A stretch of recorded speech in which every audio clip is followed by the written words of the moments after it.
اور رومی فرماتے صحبت سالے تورا سالے کنات، صحبت تالے تورا تالے کنات، اچھی صحبت اچھا اور بری صحبت انسان کو برا بنا دیتی۔ اس کے دل میں شوق پیدا ہوا کہ میں کسی نیک سالے کے قدموں میں چند دن گزارا ہوں۔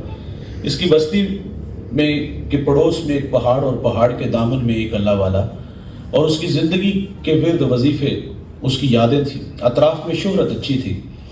یہ اس کی خدمت میں حاضر ہوا، ماضی کے اوراق پلٹے، من کی ساری باتیں کہہ ڈالی۔ دن کے اجالوں میں، رات کے سناٹوں میں بھٹکا بھی ہوں، الجھا بھی ہوں، لیکن معذرت کر کے آیا ہوں۔ چند دن آپ کی رفاقت میں گزارنا چاہتا ہوں۔ تھا وہ نیکوکار، تھا وہ شب زندہ دار، اس سے بھول ہو گئی۔ اپنا عمل اور آنے والے کا ماضی دیکھا اور دھکا دے کے کہتا پلٹ جا، کہیں تیری بدعمالیوں کی نحوست میرے اوپر نہ پڑ جائے۔ وہ پلٹ رہا تھا، سینے میں دل کانپ رہا تھا، آنکھیں برسنے لگی، قدم لڑکھڑانے لگے، من کی دنیا میں ڈوب گیا۔ مالک تیرے بندے نے جھٹلایا، تیرے بندے نے دھکے دیے، لیکن میں تیری رحمت سے مایوس نہیں پلٹ رہا۔ وہ پلٹ رہا تھا، خدا قہر و جلال میں آ گیا، وقت کے پیغمبر کی طرف وحی کی، فرمایا جاؤ اس نیکوکار کے پاس، اس کو میرا پیغام دو کہ تیرے اس رویے کی وجہ سے میں نے تیری ساری زندگی کی کمائی غارت کر دی ہے۔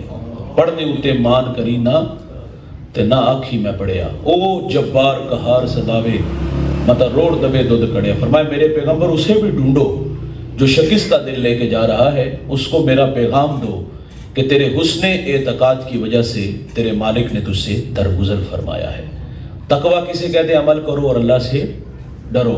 معذرت سے کہوں گا، نماز پڑھی، لوگوں کو بے نمازی کے تانے دیں، چند ٹگے راہ خدا میں خیرات کریں، لوگوں کو کنجوس کہیں، تو ایسی سخاوت لاکھوں کی نہیں کروڑوں کی بھی ہوئی تو قبول نہیں ہوگی۔ نماز پڑھ کے لوگوں کو بے نمازی کے تانے دیں گے تو رب کے سامنے یہ عبادت بھی قبول نہیں ہوگی۔ تقویٰ یہ ہے کہ عمل کرو اور اللہ سے ڈرو۔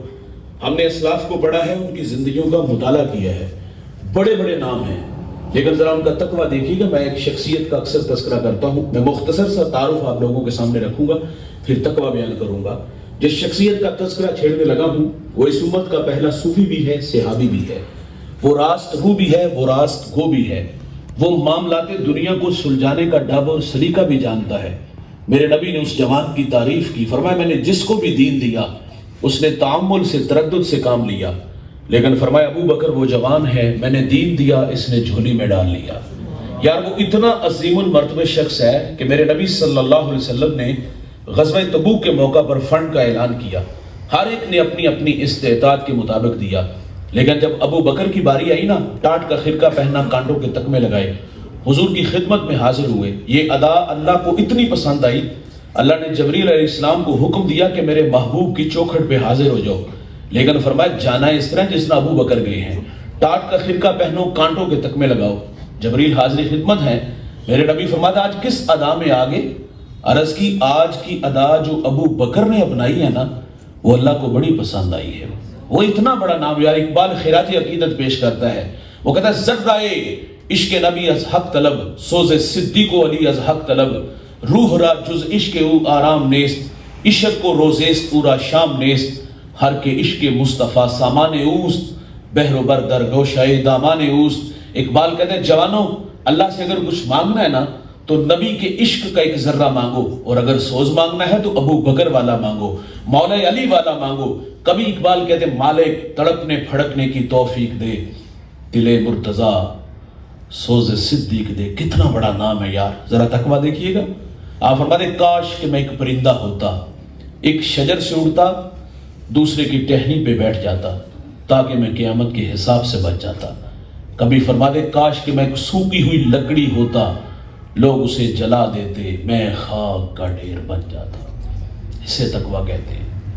39 لوگ ایمان لائے، 40واں جوان ایمان لاتا ہے، ناروں کے گونج میں استقبال ہوا۔ جن گلیوں سے گزرتا ہے شیطان رستہ بدل لیتا ہے۔ میرے نبی فرماتے میرے بعد اگر کوئی نبی ہوتا تو یہ جوان ہوتا، 23 لاکھ مربع میل کا حاکم ہے، عشرہ مبشرہ میں سے ہے، عید کا دن اور آنکھیں چھم چھم برس رہی ہیں۔ کسی نے کہا حضرت آج تو عید کا دن ہے اور آپ رو رہے ہو، تو فرمایا عید اس کی جس کے روزے قبول ہوئے، جس کے قبول نہیں نہ ہوئے اس کے منہ پہ مارے جائیں گے۔ اسے تقویٰ کہتے ہیں۔ یار کبھی بچوں کو جمع کر کے کہتے بچوں میرے لیے دعا کیا کرو، اللہ مجھے معاف کر دے۔ حضرت عمر کی سانسیں ٹوٹ رہی ہیں، بیٹے کی گود میں سر ہے، اور فرمایا بیٹا میرا سر زمین پہ رکھو۔ عرض کی ابا جان خیریت؟ عرض کی میں اپنا چہرہ آپ فرماتے میں اپنا چہرہ مٹی میں ملنا چاہتا ہوں تاکہ میرے خدا کو میرے حال پہ رحم آ جائے. اسے تقویٰ کہتے ہیں. حذیفہ بن یمان یہ حضور کے رازدان ہیں. حضور جو کان میں بات کہتے تھے وہ حضرت حذیفہ کے کان میں کہتے تھے. اور میرے نبی نے مدینہ کے منافقین کے نام بتائے تھے. صحابہ کہتے ہیں جس جنازے میں حذیفہ ہوتے ہم جان جاتے یہ کوئی مومن ہے, اور جس جنازے میں حذیفہ نہ ہوتے ہم جان جاتے یہ کوئی منافق ہے. حضرت عمر کا دور ہے اور آپ حذیفہ بن یمان کو فرماتے حذیفہ میں تمہیں خدا کا واسطہ دے کے کہتا ہوں حضور نے جو تمہیں منافقوں کے نام بتائے ہیں ان ناموں میں کہیں عمر کا نام تو نہیں آتا. اسے تقویٰ کہتے ہیں. عمل کرو اور اللہ سے ڈرو. آئینے کے سامنے ایک جوان کھڑا ہے, داڑھی میں سفید بال دیکھ کے رونے لگے. داڑھیوں میں سفید بال آ جائے تو سمجھ لو موت کا وقت قریب آ گیا ہے. یاداشت جب کمزور ہونا شروع ہو جائے نا تو سمجھ لو موت کا وقت قریب آ گیا ہے. اٹھتے جنازے, پھیلی ہوئی قبریں, بچھے ہوئے صفے ماتم, یہ پیغام موت دیتے ہیں. صاحب یہ جو آئینے کے سامنے کھڑا ہے نا یہ بہت بڑا آدمی تھا, داڑھی میں سفید بال دیکھ کے رونے لگے. اور آپ جانتے یہ کون تھے؟ یہ وہ شخصیت ہے جس کو میرے نبی نے دنیا میں 11 مرتبہ جنت کی بشارت دی.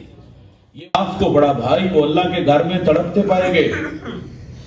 اور یہ بڑے لوگ تھے, معقول لوگ تھے, ان کی صحبت میں بیٹھنے والے لوگ واصل باللہ ہوتے تھے, جنازے اٹھتے تھے, لیکن اس کے باوجود بھی یہ اللہ کے گھر میں تڑپتے پائے گئے. یہاں ایک سوال کروں گا, حج عمرہ کے لیے ہم لوگ بھی جاتے ہیں تو کیا ہماری حالت شیخ عبد القادر جیلانی جیسی ہوتی ہے, عبداللہ ابن مبارک جیسی ہوتی ہے؟ میں معذرت سے کہوں گا بھائی ہم تو واقعی ہی کندھوں پہ گناہ اٹھا کے لے جاتے ہیں. ہمیں خوف آنا چاہیے نا کہ کہیں جدہ ایئرپورٹ سے نہ دھتکار دیا جائے کہ میری پاک سر زمین پہ ان کے گندے قدم نہ لگے. ہمیں تو خوف آنا چاہیے تھا. سوال یہ ہے ہم اللہ کے گھر میں گئے تو کیا مطاف آنسوؤں سے بھرا؟ ہم اللہ کے گھر میں گئے غلاف کعبہ سے لپٹ کے جی بھر کے اپنے گناہوں سے معذرت کی؟ میں انتہائی معذرت سے کہوں گا ہم نے لوگوں کے وہاں رویے دیکھے ہیں. ہم اللہ کے گھر میں گئے تو ہم نے سب سے پہلا کام کیا کیا, جیب سے موبائل نکالا, تصویر بنائی اور اس کو فیس بک میں ڈال دیا. ایک ہاتھ دیوار کعبہ سے اور دوسرے ہاتھ سے تصویر بن رہی ہے اور گزرتے لوگوں کے وہاں ترلے لوگ کر رہے ہوتے ہیں. بیت اللہ کی طرف منہ کیا, دعا والی حائط ہے, دعا مانگ نہیں رہے, مصنوعات اٹھے ہیں, اور گزرتے لوگوں سے تقاضا ہوتا ہے میری تصویر بناؤ. کہاں کھڑے ہو جہاں اللہ کی 120 رحمتیں اتر رہی ہیں اور جہاں طبیعتوں میں نشہ پیدا ہونا چاہیے تھا کہ ان راہوں سے محمد عربی گزرے ہیں, تو ہم وہاں جھلوں والے کام کرتے ہیں. لوگ ہمیں کہتے ہیں نہیں جی ترغیب کے لیے 6 فٹ کا قد کیوں نہیں ترغیب دیتا, یہ دین تصویروں سے آیا ہے. کچھ نیکیاں گمنام کرنی چاہیے. ویسے ہمارے ہاں تصور یہی ہے نا کہ نیکی وہ ہوتی جو دکھائی دے, صرف دکھائی نہ دے شور بھی سنائی دے. لیکن ہم کہتے ہیں کچھ نیکیاں گمنام کرو, اللہ کے علاوہ نہ کسی کو پتہ لگنے دو. اور آپ حج عمرہ کے لیے گئے, اللہ کے لیے گئے ہو, لوگوں کو دکھا کے کیا کرنا ہے؟ یہ تو ہے حرم کعبہ.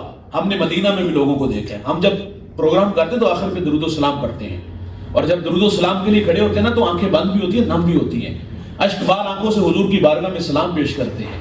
یار قسمت یاوری کرے ہواؤں فضاؤں میں اڑتے ہوئے حضور کے قدموں میں چلے جائیں تو وہاں پھر رواں رواں سلام کہیں نا. تو ہم کیا جب حضور کی خدمت میں حاضر ہوئے تو ہماری کیفیت کیا تھی؟ وہاں تو رواں رواں سلام کہتا نا. ہمیں وہاں مدینہ میں ایک صاحب ملے, بڑی دل کو چھو لینے والی بات کہہ گئے. ان سے سوال کیا گیا, وہ ترکی کے بہت بڑے مفتی صاحب سے, ان سے سوال کیا گیا حضرت ہمیں کیسے پتا چلے کہ ہمارا سلام بارگاہ خیر الانام میں قبول ہو گیا؟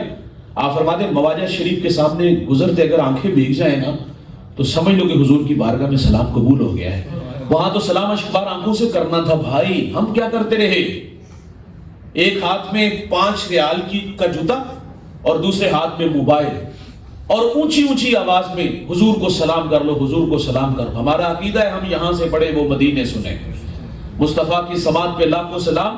اور بھائی جان اپنے موبائل اپنی جیب میں رکھو. مجھے ابھی اختر بھائی بتا رہے تھے کہ اب انہوں نے ایک پابندی لگا دی مدینہ کی حدود میں یا حرم کے اندر کوئی بندہ موبائل استعمال نہیں کرے گا. مجھے اتنی خوشی ہوئی, ورنہ تو سلام کرنے کے لیے جاتے تھے کوئی عورتیں سامنے جو وہ ننگے سر جو وہ سلام کر رہی ہیں, وہ موبائل پہ سارے وہ معاملات ہوتے تھے. تو کیا یہ سلام کرنے کا طریقہ ہے؟ اور یار وہاں تو مدینہ تو رسول میں جاؤ, یہاں سلام کرتے تو آنکھیں نام ہوتی ہیں, اور حضور کا در نصیب ہو اور بندہ وہاں اونچی اونچی آواز میں سلام کرے.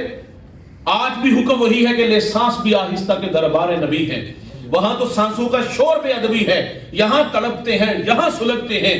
یار قسمت اٹھا کے آپ کو مدینے لے گئی, وہاں تو ادب کے سانچے میں ڈال کے سلام کہنا چاہیے تھا. میرے ٹیچر ہے سلیم بلاوری, حفیظ طائب کے شاگرد ہیں, بہت اچھا لکھتے ہیں. اور وہ تخیلات میں خود کو کھینچ کے در حبیب تک لے چلتے ہیں. منظر دیکھیے گا کتنا دل نشین ہے. آپ فرماتے ہیں آساں دے بوئے کھل دے, درداں دے ورکے تھل دے, دکھاں دے چکڑ چل دے, اکھاں چو ہنجو ڈول دے, لوں لوں دا سینہ پاڑ دے, آقا جی دل نو ساڑ دے. غوطے تے غوطہ کھا رہے ہیں, وہمچ ڈبدا جا رہے ہیں, دسیا نہ چنہ تارے ہیں, رائیاں تو پچھ پچھ ہارے ہیں, جتھے خدا دا نور ہے اور شہر کنی دور ہے. سوچا پکاندہ جامنا, من وچ بٹھاندہ جامنا, کر لے کرینہ انجدہ ہونا مدینہ انجدہ.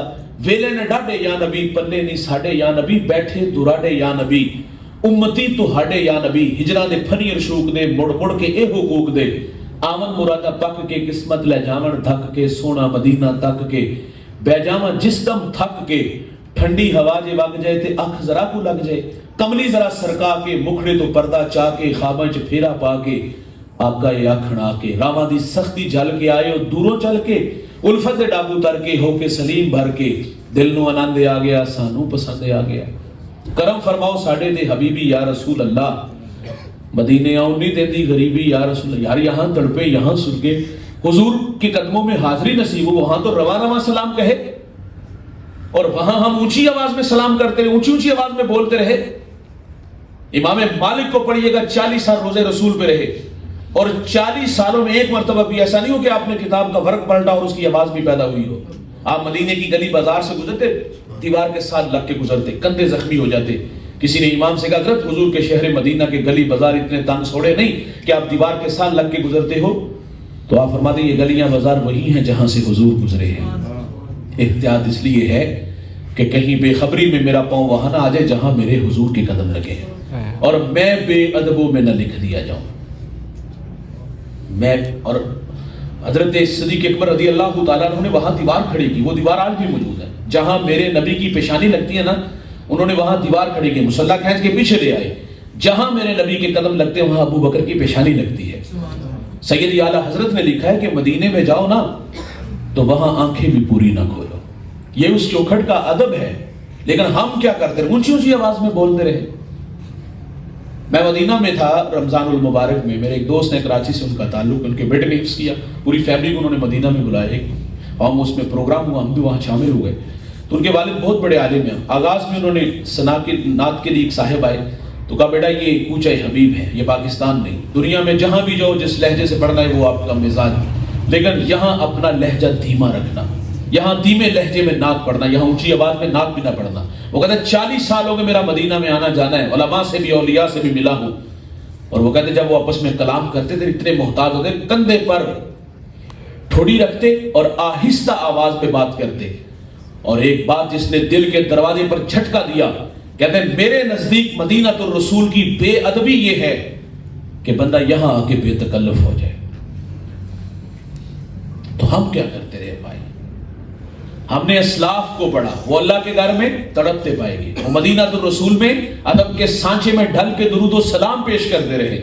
ہم وہاں بھی تصویریں بناتے رہے اور یہاں بھی اونچی اونچی آواز میں بولتے رہے.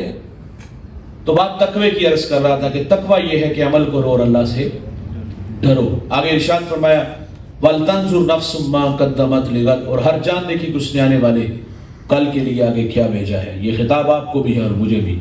میری زندگی کے تقریباً 42 سال, آپ میں سے کسی کے 25 کسی کے 20 گزر گئے. تھوڑی دیر کے لیے ضمیر کی عدالت لگاؤ, مانانم کے ماندانم, بڑی اچھی طرح جانتا ہوں اپنے آپ کو, یہاں کیا ہوں, بیچی زندگی کیسی ہے, اور آپ بھی اپنے آپ کو اچھی طرح جانتے ہو, ماضی کیسا گزرا اور اب حالیہ ہمارے حالات کیا ہیں. ہم سے تقاضا ہے کہ مستقبل کے لیے آگے کیا بھیجا ہے.